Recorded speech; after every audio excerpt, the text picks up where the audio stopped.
There's no meaningful development that can happen without peace, without us being united.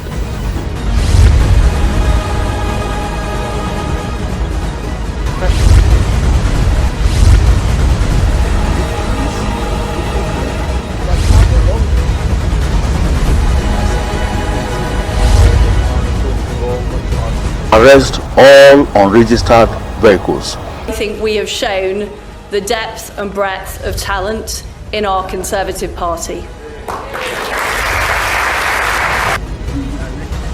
Because you want to prevent a situation whereby that powdery substance will be flushed immediately. All right, a very good morning to you, and thank you so much for joining us on another edition of Straight Talk, right here on Bright Television, Room of Talk and Entertainment. Don't forget that the program is basically designed to look deep into issues that affect Nigeria as a country and Nigerians as citizens. Welcome to the program. My name is AYOBAMI. ADEYEMO. Let's kick off with some big stories in the media space this beautiful morning. You recall yesterday that the presidential candidate of All Progressive Congress, AYOBAMI Tinubu, alongside the chairman of the ruling party, Senator Abdullahi Haruna, all visited the President Muhammadu Buhari after returning from his UK trip. And it's also obvious that the ruling party is set for their flag of yes campaign for the 2023 general elections. President Muhammadu Buhari will be joining the party, and of course the party presidential candidate AYOBAMI Tinubu, alongside the national chairman and every other stakeholders in Jos Plateau State. Yesterday, AYOBAMI Tinubu also landed in Jos Plateau State to see, investigate, and of course inspect the preparations for today's campaign. Let's cross over to see a few of the footages. We'll be back to give you more.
All right, that's the presidential candidate of All Progressive Congress, AYOBAMI Tinubu, of course, at the airport in Jos Plateau State. Well, it seems as if the aftermath of the primaries of the opposition party, People's Democratic Party, is still not over yet. The governor of Rivers State, Governor Nyesom Wike, is still all out to show and of course justify reasons why he will definitely invite anyone that feels he's ready and of course fit to launch his project. Well, as is always called, the project, Mr. Project, Governor Wike mentioned that he will also invite the President of the Federal Republic of Nigeria, President Muhammadu Buhari, the Labour Party presidential candidate Peter Obi, the NNPP presidential candidate Kwankwaso, among other persons, will be commissioning some projects that, of course, his administration has been able to achieve. Let's listen to that. We'll come back to talk about some very important issues. Yes, issue-based conversation. That is what Nigerians are calling for, and that is what we'll be looking at on the program. But let's listen to Governor Wike. Interesting? We'll be back. Why am I not inviting them to commission projects? You invite me to commission in your own place. So I have a choice to invite whoever I want to come and commission a project. A big man, a big man, a big man, a big man.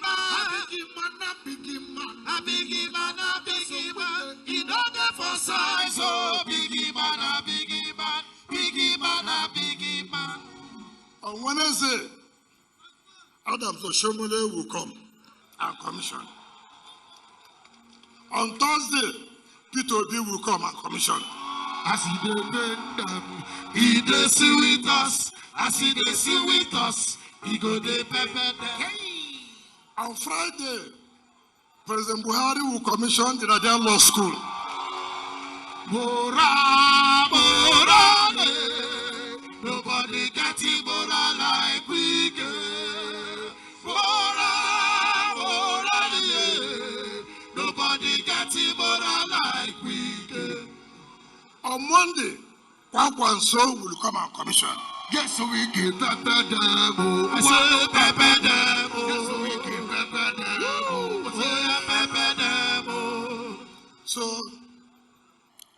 I choose those I want them to come. So if you want to have high blood pressure. Indeed, with his band, definitely interesting conversation, and of course, justified reasons why he has a list of those that will be commissioning this project. Away from that, well, this second series of the town hall, the presidential town hall meeting was held just a few days ago. The issues on security and the economy were part of a major focus of those candidates that were there. Town hall meetings are basically to showcase and of course to sell their candidature and to show Nigerians that definitely they're ready for this job. Issue-based conversation would look at a few of their discussion on that particular platform. My guests will join me after that. We'll be looking at serious conversation on the program this morning. Let's cross over and see some few things. We'll be back. Thank you and good evening for inviting me here tonight.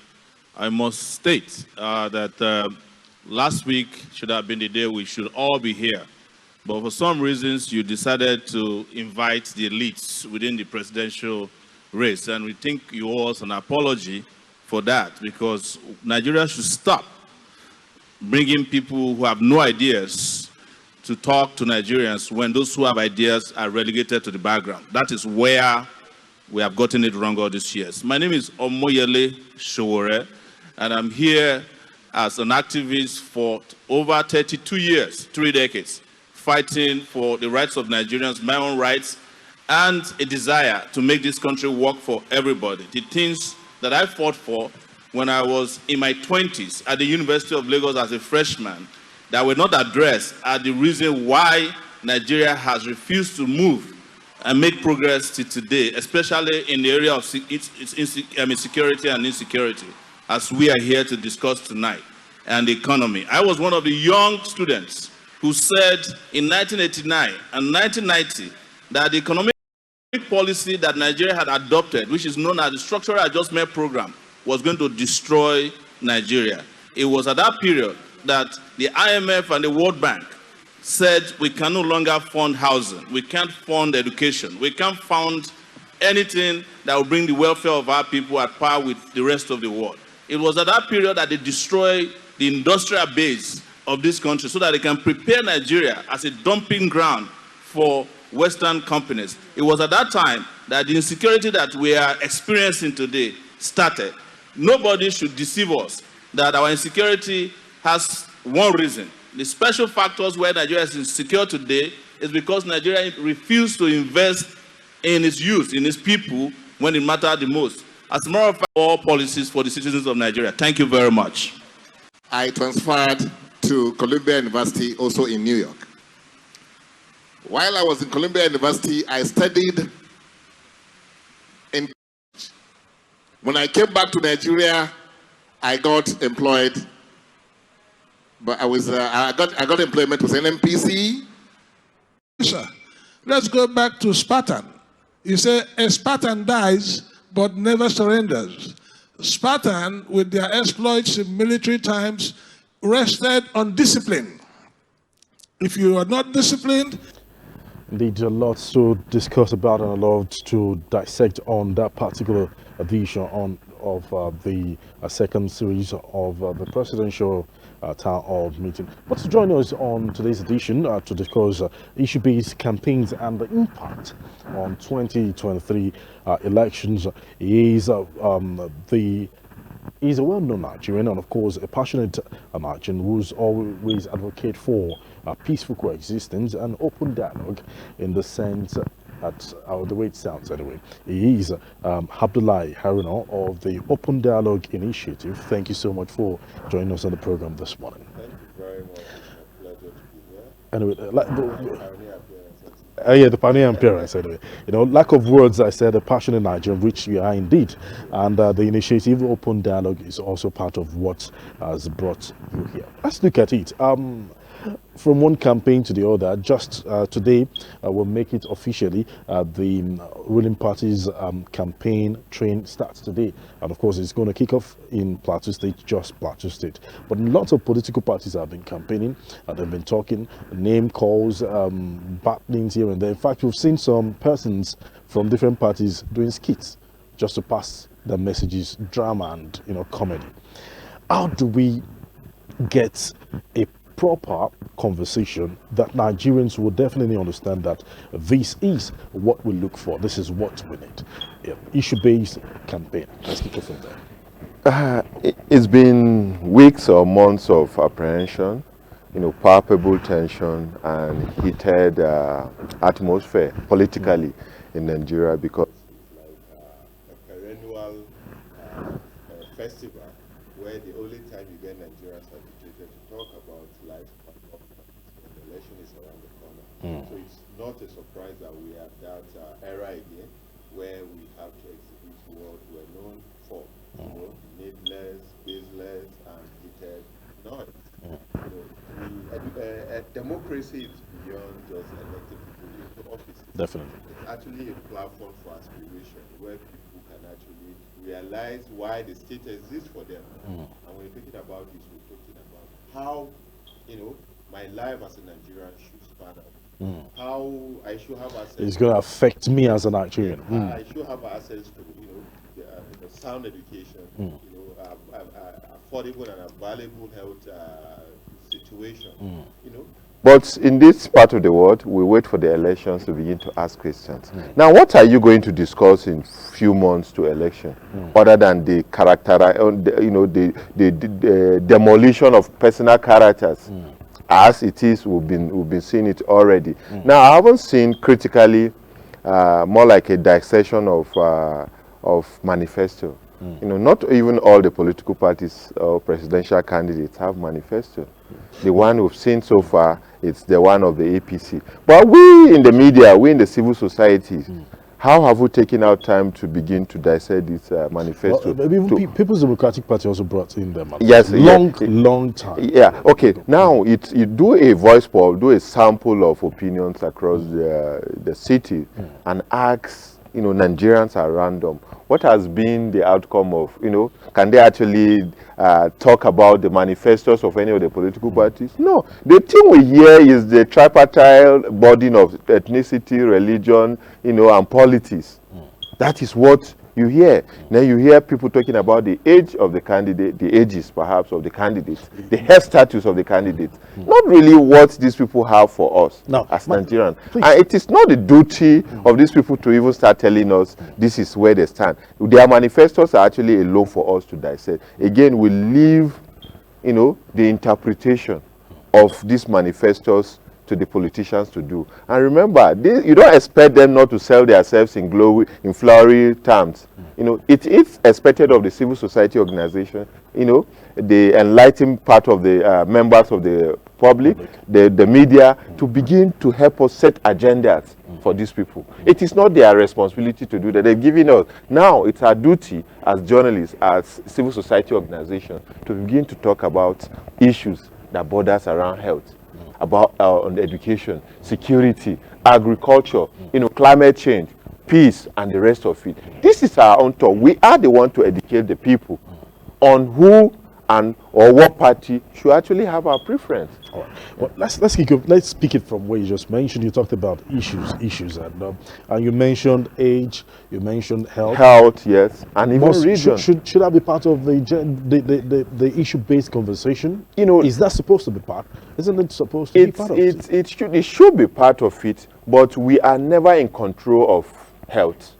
we're never in control of our age. The Constitution actually makes provision that you must be of good health. How do you define good health?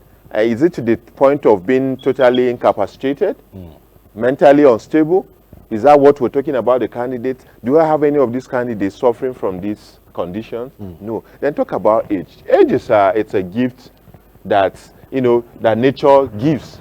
You can't, because of my age, discriminate me from aspiring for my political right, whether I'm young or old. That shouldn't even form part of it. We were told of one of the former American presidents who was actually on the wheelchair to govern the state. You know, in this part of the world, the emphasis is so much on the leaders, on the people on seat, not on the position. You know, when you have a system that runs, it ought to be like an automated, you know, machine that once you clock in, everything begins to work. That is how governance should be, not built around a particular person. That is why we're having problems in this part of the country. The local government chairman expects that the governor should do his work. The governor expects that the president should do his work, and it's not done like that. You know, roads are open, roads are actually provided for people to carry out. But once we begin to fall short of these roads, the system collapsed.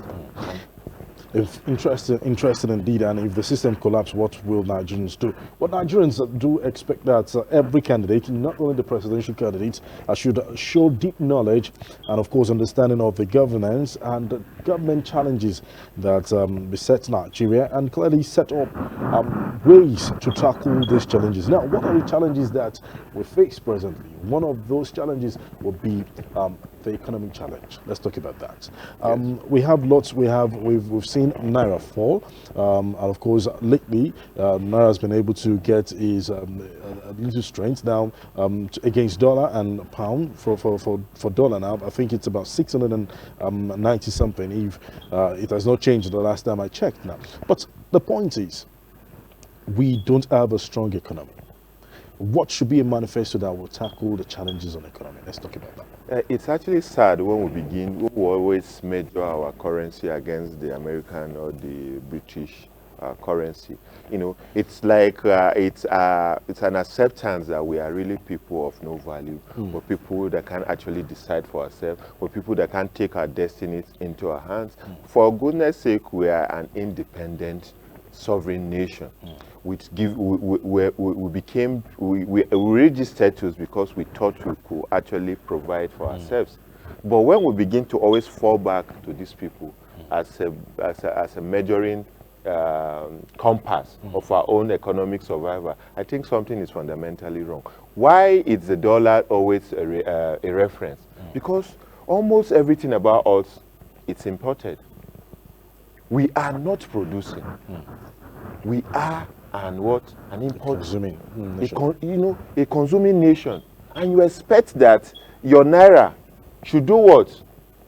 Stand strong against the US dollar? It can't. It's not magic. We should begin to query ourselves. What are we doing to be self-sufficient, to compete favorably with the world? When you do that, you begin to ask questions about the indices that makes an economic buoyant. What is our strength? Oil. Why should all dependence be on oil? What happens to agriculture? You tell me that, okay, flooding, that our peculiarities are within us. It is our responsibility to see how we can actually remove ourselves out of this. So it pains me as a citizen, as a patriot, whenever I hear the naira being compared to the dollar. For goodness sake, the dollar is not a legal tender for us. Well, it's a sad one that most of the current, transactions has been dollarized. We chose it because of our own indolence. It's a mental state. I may ask you, when was the last time you actually used the dollar for transaction in Nigeria? But the market woman will tell you that dollar is up. So what are you doing with the dollar? They'll tell you the exchange rate. What are you exchanging? How does that affect you effectively? So we are an oil producing state. Why should we depend on imported oil? But why can't we actually make our own in-house refineries to work so that we don't need to import fuel, into the country? So if we don't begin to disabuse minds that our life is not tied to other people, we continue to have this kind of conversation. The presidential candidates are coming. I think it will be a slap, it will be offensive for me to hear that a candidate is promising that he's going to make the naira equal to the dollar. Please, that is submitting to subjugation. We've passed that era of new colonialism where everything is defined by the West. We should think of how we can even, make our naira strong. Our potentials, what are they? Agriculture. Can we dive into it? Can we put up the mechanisms that prevent robust agricultural production? Issue of insecurity. What are we coming? When we get it right from securing our lands, our crops, our farmers will go to farm, and there will be bounties. There will be beautiful harvests. When you are able to feed yourself inwardly, the imported scenarios will stop. I remember the beautiful initiative, the rice revolution of the current administration. By putting a ban on rice import. Nigerians went into rice farming to the extent that preference for the foreign rice declined because there was no access to the foreign rice. But trust Nigerians, some Nigerians, what was supposed to be a beneficial scheme has actually become a cost. We're buying rice for 50,000. Local rice. You call it local? Our own rice, rather. Yes. So if we aren't fair to ourselves as a people, government made certain provisions for farmers, the Anko Borak program, subsidized fertilizers and the rest of it. Then the middlemen, the farmers, have conspired to make life very hellish for Nigerians. This is the same thing. Now, imagine if the government wasn't purposeful, open up the borders. What you need to do, what you're doing is you're creating jobs for Thailand. You're creating jobs for India because they have rich rice farms.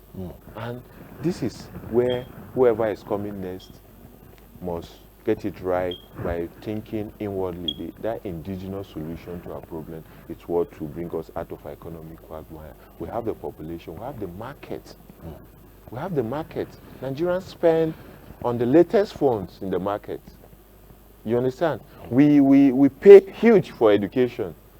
If you permit me, I think Nigeria sustains the UK because we pay a lot to be educated in that place. But there are lots of indications. We must begin to look inward. If not, your naira will be dancing as zone 2 against the dollars instead of dancing blues. Anyway, I hope it has not gone to Yahooze anyway, as the case may be. All right, let's get back to some conversation. You mentioned a lot of things, and I would want us to itemize them. Okay.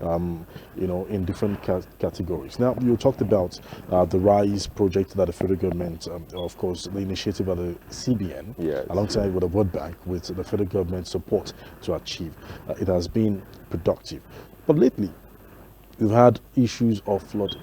In fact, in one of the papers today, it's been reported that over 23.9 million Nigerians will be affected in 26 states because of the food crisis that will be coming in 2023, from June to August 2023. That is one indication that we need a lot of things to be done.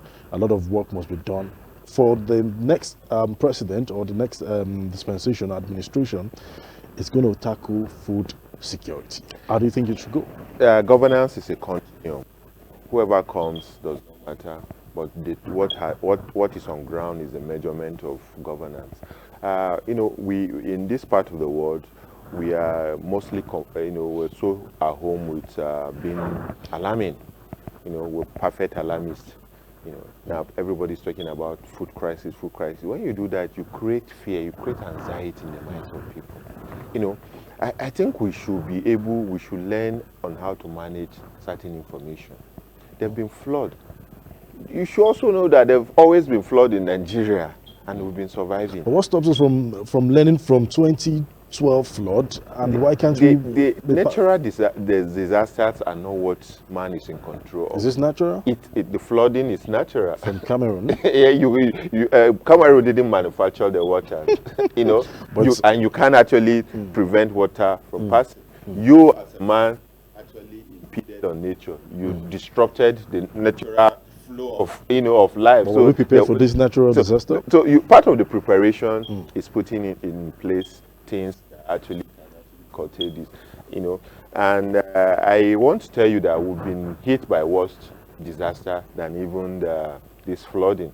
Remember the COVID, the global coronavirus that crippled nations. Were under lockdown for months. People were not going to farms. People were not working. How were they surviving? If not for the ingenuity of the Ankwa Borrowers program, where indigenous, farming was a push, would have ended up in severe famine. So I'm sure the outcome of that investment again, it didn't stop. Farmers, Lagos and Kebbi had the lake rice, Lagos Kebbi rice. From just 6 million industries, we have over 100 million. There was a showcase at rice in pyramid Nigeria. in Abuja. There was even a display of the rice pyramid, and again, there's what they call reserve.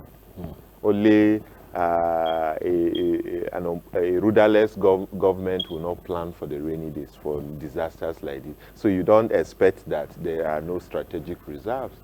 But do you think we have them? Of course, they will, definitely. That's why I say only an irresponsible government will not have a reserve. Well, for just the rainy to days. assume that we you do. don't assume it. There are mechanisms that exist, there are institutions that exist to take care of this. There are strategic reserves agencies in Nigeria. That is their work. There will always be, a plan B to even D.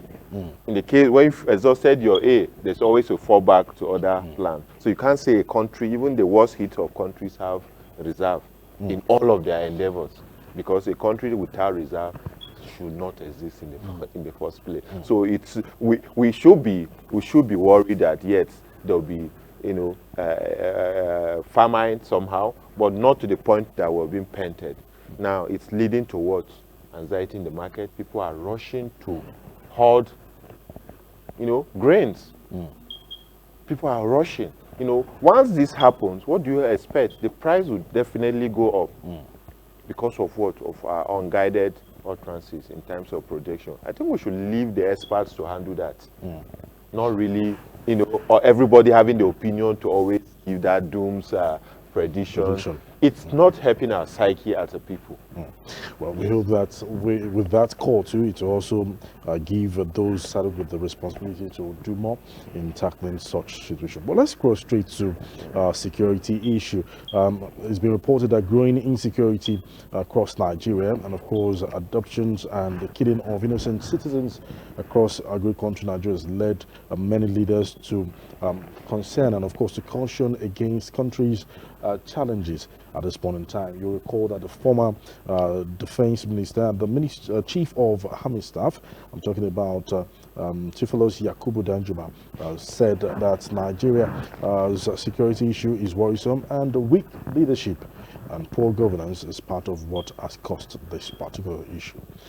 Some issue-based conversation. Security is critical, paramount. That is the basic job of any government, to secure lives and properties. You mentioned it while talking about the rice farming, the revolution, the food crisis and stuff like that, where farmers cannot even go to their farm because of insecurity. How do we tackle this? Okay, it's a collective bargain. That's Nigerians who must rise up to the issue of security. Nobody is immune from it. It used to be in the northeast. Now it's in the northwest. Now it's in Abuja. It's even the south. It's gone to the south. Lagos. It used to be in Niger Delta. Now the southeast, it's a no-go area for even the people of that region, not to talk of other Nigerians. So we are fundamentally under a siege, and it will take sincere patriotic zeal to address this. Without playing politics with this, you know, a government can actually fail, but its security, its defense line must not fail. It must not fall. The last to fall in any democratic or state existence is the security.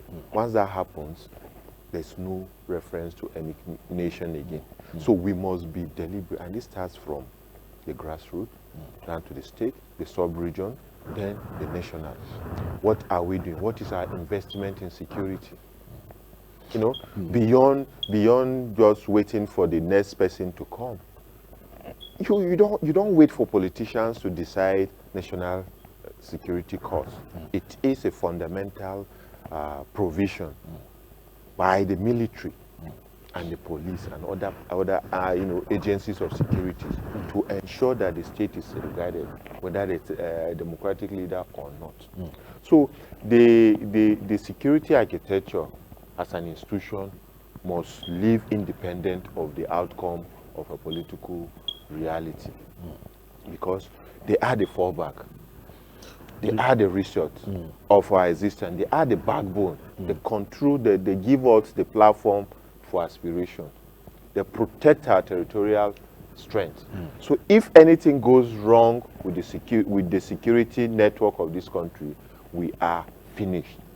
So now this brings us to issue of ensuring that that sector is not politicized. You know, you think it can be politicized? It's been politicized. That is why you hear when appointments are made, the regions and religion of that appointee is first beamed on, not his institutional capacity and expertise. Nobody talks about that. It's a problem. Why didn't you appoint somebody from my region? You could call for, you know, there should be fairer character consideration, talking about inclusiveness and the unrest and co. We're always saying that the people must not decide for the mechanism of how the security network should run. It should be based on purely their own in-house mechanism. They shouldn't be, there shouldn't be that political interference. And what is needed for these people must be provided. So funding is important. Funding, and we can't actually say that the military hasn't been funded in the last few years. A question I just want to put to you. It's been massively funded, and now this is where the other arms of government needs to wake up. The National Assembly that supervises the spending of these people, the investment in defense. What has been the justification? We begin to ask questions.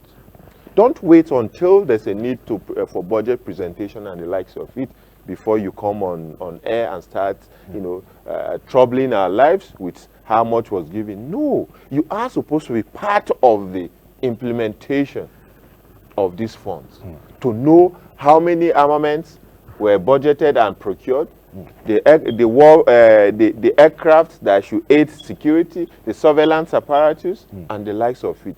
This is where the National Assembly should come in, so that we begin to measure the performance of these security agencies with how much that was given to them. When you do that, there's this searchlight on these people. You are ensuring accountability in defense line. But if that does not happen, now who checks the disbursement or otherwise implementation of these monies? Nobody. So that we have incidents of where security chiefs are getting richer at the detriment of their own junior officer, at the detriment of national security. And so this is why we're having problem. It's actually sad that a state is overwhelmed by bandits, non-state actors that can actually be curtailed. You begin to ask, what is the role of the security agencies? In a state, for instance, you have this avalanche of security bodies. You can talk of the DSS, the Army, the Navy, the Air Force, the Civil Defense. And a whole lot of other security network in a state. And what has been the outcome? We must begin to borrow leaves from other states, like the state of Kogi. It used to be the capital city of kidnappers. But today, Today, you can't actually make that reference. The state has actually solved its issue of insecurity. Other states should also begin to emulate that. Go to Rivers. We're making, reference to Governor Wiki. That is another person also providing, tangible governance, even in terms of security. So we must begin to ask questions. You can't be in Benue and always be talking about being attacked. What happens to your security vote? What happens to the beautiful, people around you, the security agencies around you? What have you done with these people? Why Kogi shares border with Benue? So why not call your colleague governor, have a take time with him? You should share his strategies on how he's been dealing with insecurity. This is how you ensure governance as far as this is concerned. Now, whoever emerges president tomorrow will not become the president of Benue or the president of Zamfara. There is a governor in Zamfara, elected by the people, who pledged that this is what I want to do. So if that fails, you should not blame the man in Abuja. Governance is a collective bargain. If we all put our hands together, we will achieve it. Well said. You've mentioned a lot of things, and one of the things you all talked about is the collective bargain and collective efforts to see that we can secure. Somebody said that it's unfair in a country like Nigeria, where people feel unsafe to go to work, to take public transport, to go to church, mosque, even to go to a marketplace, school, and even public events. It is unfair to have situations like this. And some stakeholders have also called on citizens to defend themselves by taking arms. Yes. Do you think that's a way? Yes. Especially General Yes, part of that defense line is helping the security agencies do their work. So Nigerians should take arms. When you begin to, you can't take arms. And arms are not given, are not like Indomie that you can pick. But if a general will mention that. A general is not the president of the country. It's seen war. It's helped to stabilize this country. At this point, what we should be talking about is how citizens can actually defend themselves, not by carrying out arms. So how do you think when you begin to share information, security intelligence with the security agencies, that is a citizen trying to defend himself. When a citizen is not involved in crime, he reports whatever goes on. That is part of defending himself. Because the outcome of the inaction of one person will affect the whole. You understand? If everybody should take up arms, life will become chaotic. It will be short, nasty, and brutish. We're going back to the old days of the Hobbesian states, where there are no laws. So you don't expect another statesman to start saying that he has access to. He's not the only one that mentioned this. We've heard governors who've mentioned this, that it's high time. What that means, if a governor will complain against its own government, it shows that there's no governance. It means it is the government, the central government, that is fighting the citizens. If, as a governor, you wake up and said the federal government is arming militias or bandits, that's a serious, that's a serious indictment on the government. So why is it so difficult to handle security challenge? Because many Nigerians want to understand.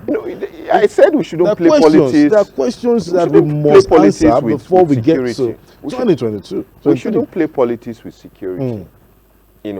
That is why we must be very sincere when we're talking security. As a chief security officer of your state, what is your duty first and foremost? Is to protect lives and property of your citizens. So when you are helpless, what did you do? What effort did you put in place to call for help from neighbors, to call for help from the federal?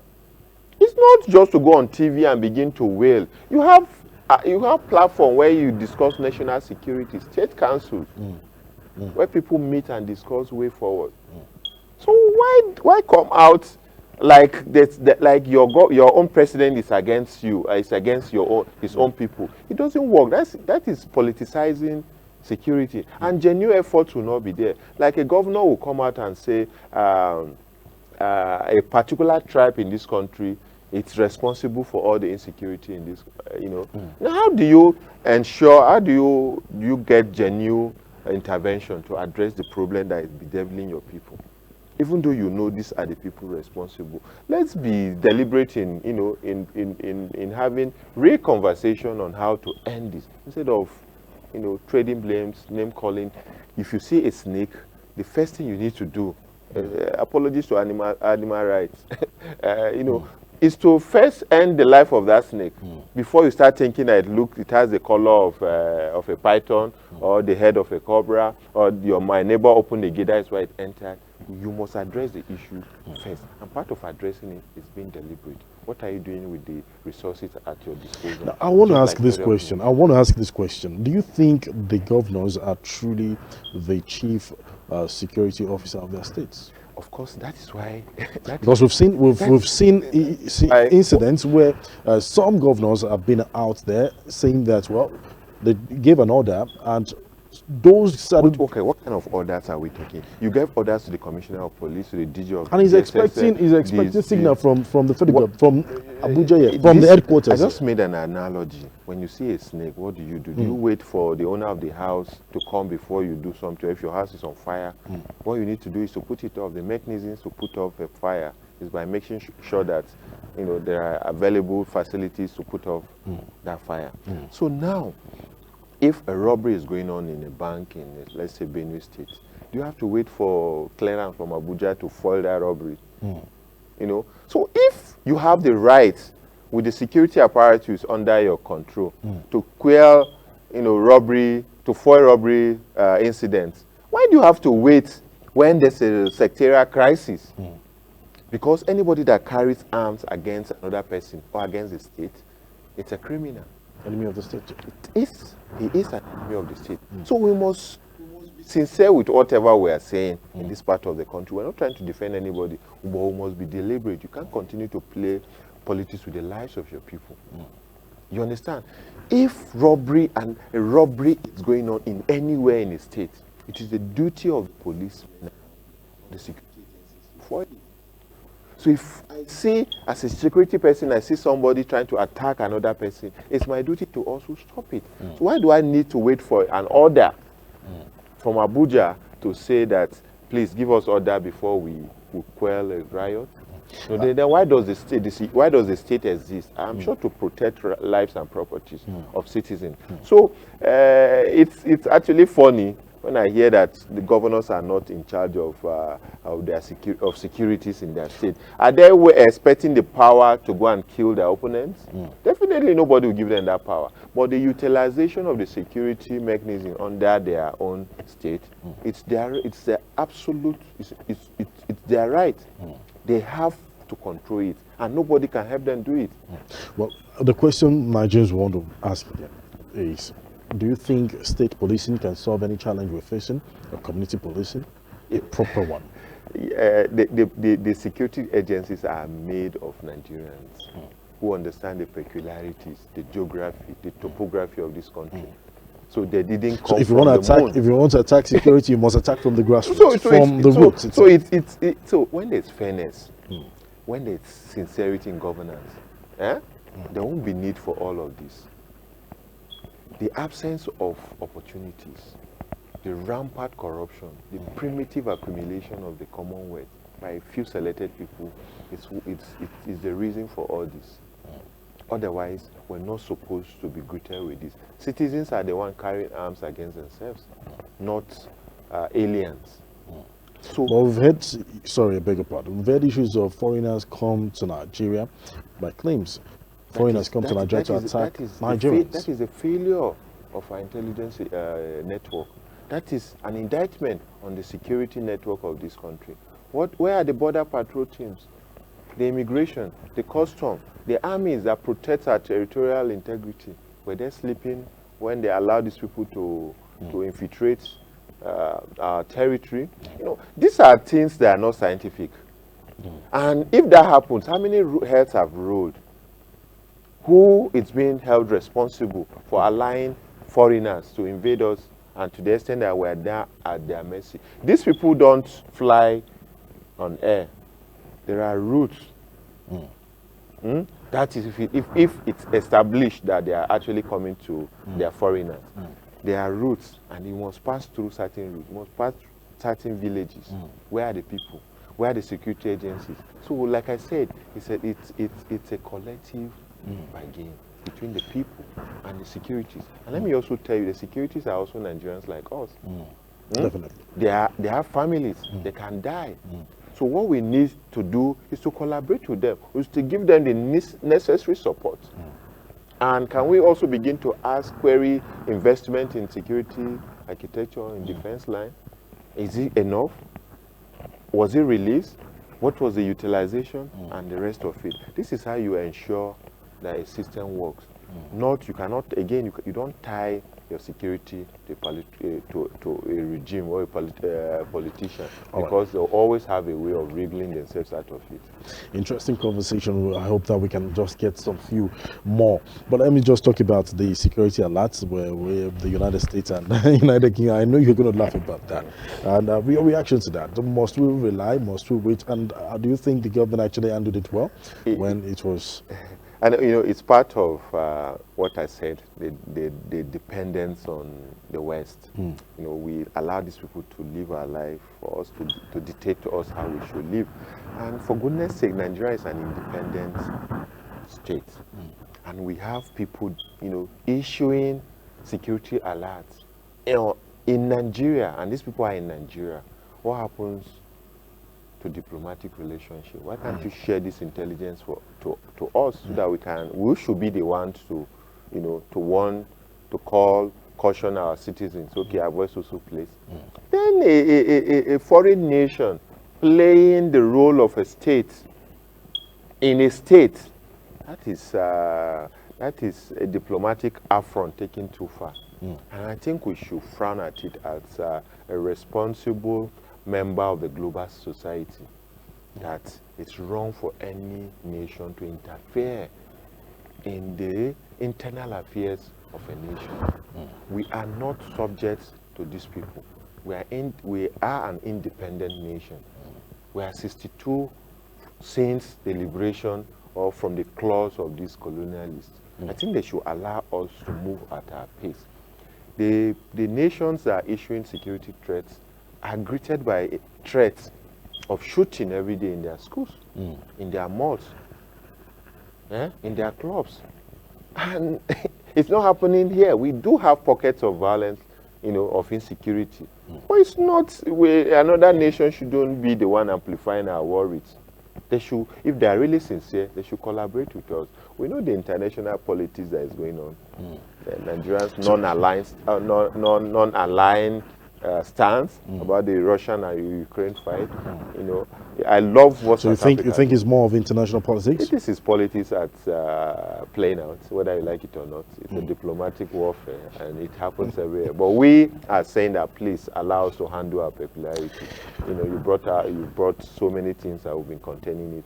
Allow us to aspire on our own pace. Well, interesting indeed. Just before you go, I'm going to ask this question. I know my producer is saying time up, but before you go, one of the concerns that we should also talk about as part of the issue-based conversation is youth empowerment. Yes. How do you think we can actually get the youth to be more productive?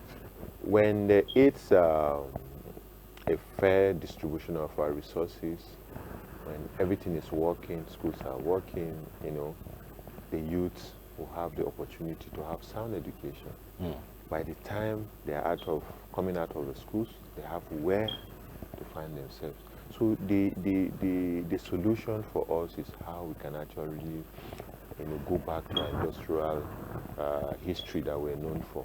When the textiles in Kaduna were working, when the mills in the granite mills and pyramid in Kano was working, when Lagos was the industrial hub of Africa, when the Southeast was the commercial and creative enterprise of Nigeria, when reliance on politics wasn't the order of the day.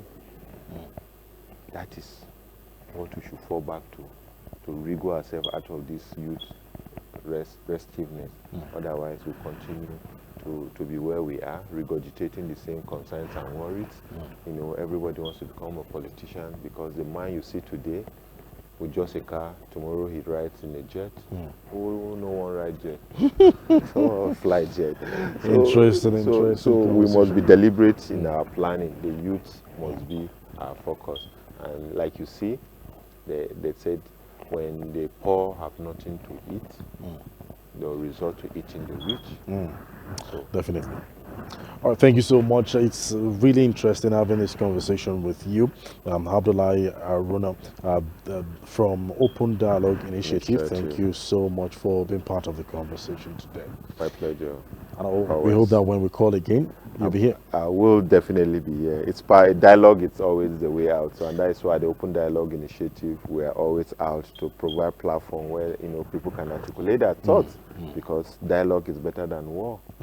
Indeed, dialogue is better than war. All right, so that's the package on today's edition of Straight Talk right here on Bright Television.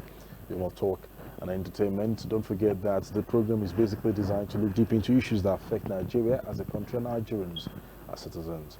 On behalf of everyone that's been part of the production, we say thank you so much. Like I always tell you, and I keep reminding you, when you play your part, I play my part, we'll have a better place called the Federal Republic of Nigeria. My name is AYOBAMI ADEYEMO. God bless you. God bless the Federal Republic of Nigeria. Goodbye.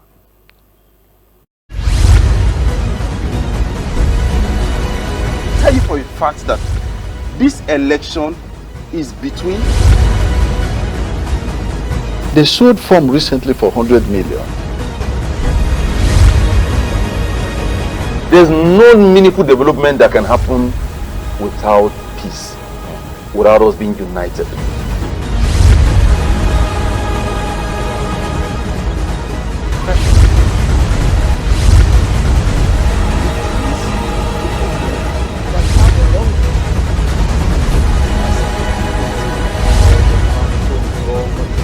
Arrest all unregistered vehicles. I think we have shown the depth and breadth of talent in our Conservative Party. Because you want to prevent a situation whereby that powdery substance will be flushed immediately.